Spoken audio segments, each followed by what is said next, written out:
What's going on, guys? Albie with Albie Fitness Gaming, and you seen the title of the video, you know why you're here. Bah! Mono White Death and Taxes, and today we're going to be playing against Scape Shift. So let's jump into the matchup here.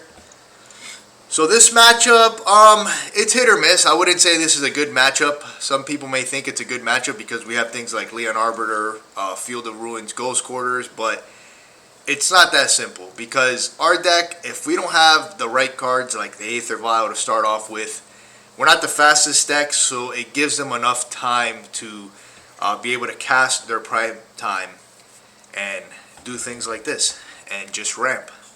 So our hand here, obviously we didn't know what we were playing against, so the hand is pretty solid. We have the Thalia, the Leon Arbiter, we have Path to Exile, and we have Skyclave, and then we have Flicker Wisp. So we pretty much have everything that we need. We have our disruption creatures, we have some removal, and then we have a threat with Flicker Wisp. And then we drew into a land, which is really good. So other than not having an Aether Vial, the hand is good. It's a good hand. It's a keeper. Normally, people want to mulligan into you get an Aether Vial, but I think now because we do place Skyclave and Stoneforge Mystic, we don't need to mulligan as aggressively if we have a pretty well-diverse hand. Alright, so Scape Shift here is doing Scape Shift, not Scape Shift, Titan is doing Titan things. It's accelerating its mana like it normally does, and eventually with the castle, it's going to cast the prime time early. So here we have the path, so we're well set up for that. We have the Leon Arbiter. Thalia doesn't really do much in this game. Now, when you're playing Death and Taxes, one thing to keep in mind is that a lot of the times you're going to be playing from behind. You're not going to be ahead in the early game unless you have your vials. You can catch them with a Leon Arbiter early on, Ghost Quarter combination. But most games, you are going to win from coming from behind. So, understanding that, I already know, okay, they're going to get a prime time, but this does not mean that we cannot win this game. We've been here before. So, just like expected, they're casting the prime time here. We do have the Path to Exile here ready. We're going to wait and see what lands they choose, because this is important. This kind of gives us an idea what they may have in their hand and what kind of strategy they're going for here. We also keep in mind that they have Summoner's Pact, which they have to pay for next turn.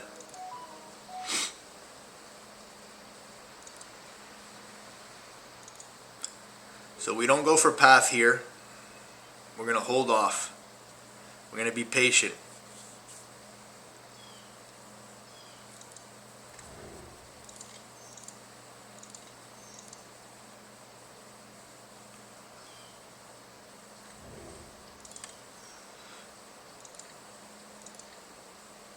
So now we're able to use the path with the Leon Arbiter in play.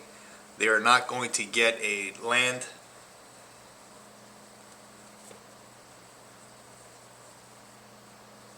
So Pact of Negation here. So I'm looking at this and I'm like, okay, I guess.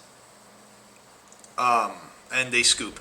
So they scoop because obviously they cannot pay the Pact of Negation or the Summoner's Pact. Not sure why they Pact the Negation that, to be honest. We didn't really have a threatening. We weren't really. Let me pause this real quick. We weren't really like putting any pressure on them for them to concede. They had plenty of mana. They could have just let the path resolve and then play from there. I still think they had a few more turns to make a comeback. We didn't have a clock on them really. But I don't know what they had in their hand. They probably didn't want to have that uphill battle. At least they thought it was an uphill battle. So here, the cards that we want for sure are Aven Mind Sensor. Winds of Abandonment is good here because we do want more removal for the Titan. What did we end up taking out here? I forgot. Take out Stoneforge Mystics. So we removed 2 Stoneforge Mystics for that there. And normally with Stoneforge, like, you'll see it. I'm used to playing like 2 Stoneforge Mystics when I used to play Legacy. I would never really play the 4 unless I was playing Death and Taxes, which we are doing now. So that's kind of like why I removed those 2. Looking back at it now, maybe I could have trimmed on Thalia, Guardian of Thraben, because it doesn't really do too much. I mean, it can slow them down, but you know, when you're playing a game and then you watch it, when you're playing the game, and you've probably noticed this, guys, you have a plan in your head and you just go for it, and then you watch the game and you're like, why did I make that decision? I could have made this, right? But it's always easier to, in retrospect, to say, oh, I should have made this after the game has already happened. But I'm sure while this game was happening, that was the right choice because I had a plan in mind. So here we have opponent doing what they do with their Titan Shift deck, ramping. We got the Aether Vial, we have Skyclave, and we have Path to Exile, and we have Leon Arbiter. So we have a decent hand. You're always going to have 4 out of 10 hands with Death and Taxes in Modern. I still don't even know how I win games with this deck, to be honest. People ask me, how do you win with that deck? I go, I don't know. I don't know how I win with this deck. It just always happens.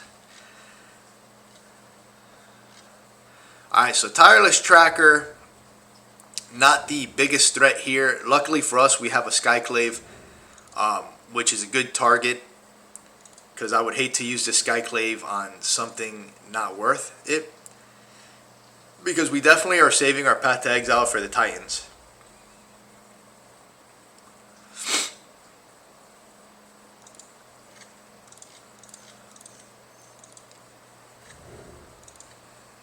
So opponent is down to 3 cards. I like to always keep an eye on how many cards my opponent has.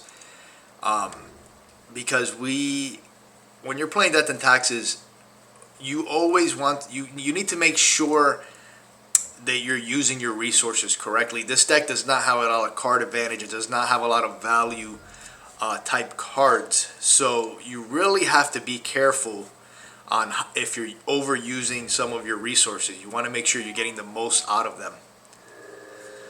So opponent only has 3 cards. That's the way that I'm looking at it now. We have the answer for a potential Titan, if anything, here. So I'm not too concerned right now. I think we're doing very well.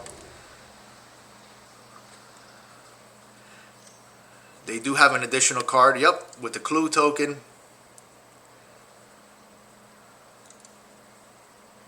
And right now at this point I'm thinking, alright, we're going to be able to get an attack in. Right now the biggest thing they could do is a Titan, which we have an answer for, which will buy us at least another turn or 2 depending on what they have on their hand. They don't have too many resources in their hand right now. So I'm assuming it would buy us at least a couple turns, maybe more.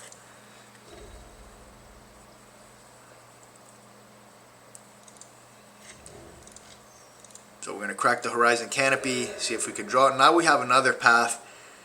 So now I'm thinking, okay, now we're in good shape, because now we have the answer to 2 prime times, which is going to give us at least, I'm looking at least another 3 or 4 turns, unless they play Anger of the Gods, then we have to reset that, right? But right now I'm looking and I'm like, okay, we can possibly win from here, assuming we don't draw all lands and assuming they don't have Anger of the Gods. We're in a really good position right now to take the game. So another Tireless Tracker here. Tireless Tracker, not the biggest threat when you're playing Titan, but we're going to go ahead and path it because it does get in the way of our attackers. It can also generate clues, which can allow them to draw into Titans. The Titan, obviously, when you're playing against this deck, is the biggest threat, but the Dryad that turns all their lands into mountains, because they have a Valak Cult and now they have the Amulet, is also a big threat for us, because that card alone can wipe out our entire board. So now we have to avoid a lot of threats right now. And this is the thing about Death and Taxes and why Stoneforge Mystic has really improved this deck is that this deck, as you can tell, it's very slow. It can disrupt the opponent like we're doing right now, like you're seeing, but we're having a hard time closing the game. Like, it's taking too long. And this is why I don't understand, and it's probably because our opponent has never... maybe they didn't feel like an uphill battle, or maybe they haven't played against Titan Taxes that much, but last game I feel like they conceded too early. They definitely still had a chance because we don't really close the game too fast unless we have a Stone Forge with some equipment or Flicker Wisp. So here we're just hoping that nothing too crazy comes down, either the Dryad or the Titan.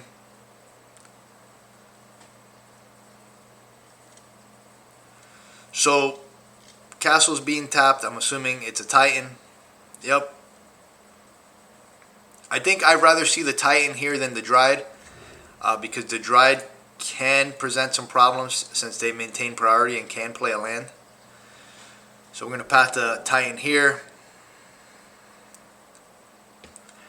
They did pay for the Leon Arbiter. We could have waited to our upkeep here to path. There's really no downside to that. Unless we draw a Field of Ruin and we want to cast multiple spells, but I think that was just a misplay. I think I should have just waited for my upkeep to path rather than doing it now, because now they get an additional land. Amulet triggers here.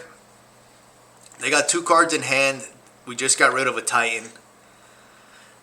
We have the answer for another Titan. In reality, right now, the biggest threat is the Dryad. Because that card can really wipe our board. And of course, Anger of the Gods. If they're playing that, I'm not sure. Sometimes these decks play them, sometimes they don't.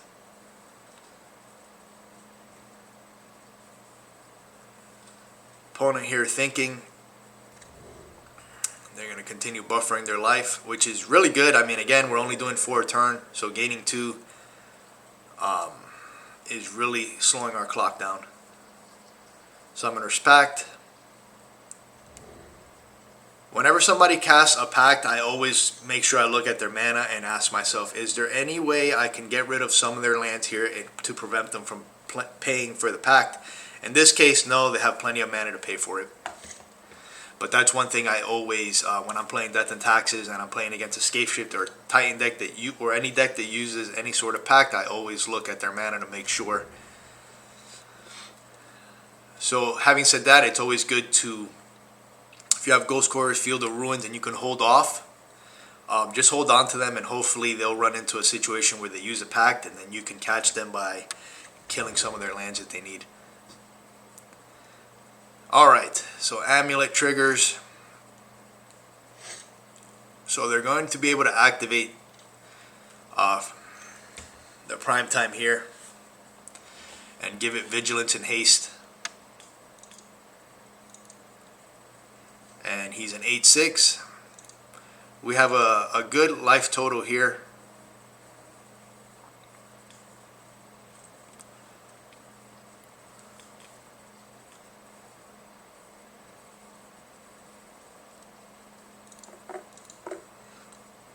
We really need like a Stone Forge or a Flicker Wisp. We really need to pick up our clock right now.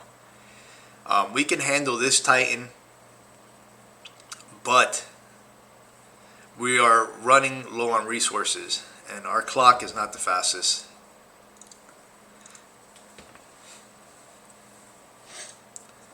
And I like Death and Taxes, don't get me wrong, but this is one of the reasons I prefer playing green and playing things like Knight of the Reliquary and more exalted creatures, just because of situations like this, right? Like, you disrupt your opponent, but now we're just kind of have an extremely slow clock, and we're kind of like, okay, you know, it's going to be very sad if we lose this game because we were so ahead, we had good disruption, and now we're just running out of gas.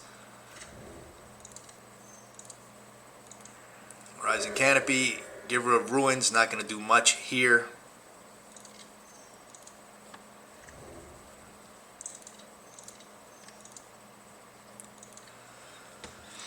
So we're handling the Titans fairly well this game.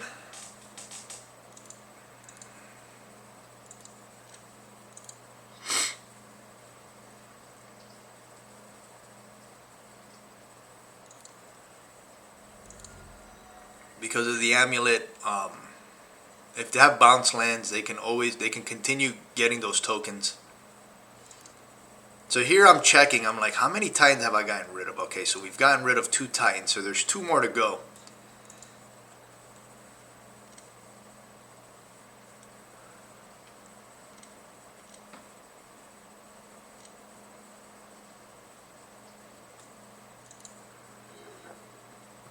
I think, and this is my opinion, I don't know what my opponent has in their hand, but I think that that Summoner's Pact should have not gotten a Titan. I think that Summoner's Pact should have gotten that Dryad of Groveland or whatever, the one that turns all your lands into mountains. And then, assuming he has more lands in his hand, he or she has more lands, go for, bouncing lands, playing lands, and start killing off the threats. An opponent scoops it up. So we got pretty lucky this game.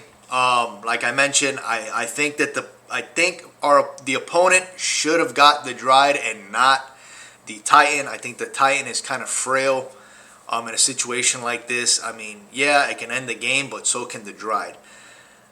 That's my opinion. I don't really play Titan Shift, but looking at it, I'm thinking, what can destroy us right now? Titans are always a threat, but we can handle them. The Dryad is a huge threat. We can handle it, but all they need is like 1 land, and they can at least take out one of our creatures. They can take out the Leon Arbiter or the Skyclave, which can then give them a blocker, a 3/3, which then brick walls our Leon Arbiter, and we're not drawing any gas. Again, in this situation here, I also feel that the opponent scooped faster than he needed to. I still think they had a chance to win. I consider this a bad matchup. I know some people think, oh no, it's a good matchup. You have Ghost Corps and Field of Ruins. BS. You've seen the gameplay here. It's a tough matchup. We had all the pieces that we needed to prevent them from doing what they wanted to do. They were still able to do it. They're still able to play lands. And we, in my opinion, we played to our outs. We played the best that we could, and we won the game. But again, I do feel like we would have lost this game if the opponent would have just continued playing. Anyways, I hope you guys enjoyed the video. Thank you guys for watching. Don't forget to like and subscribe, and peace out.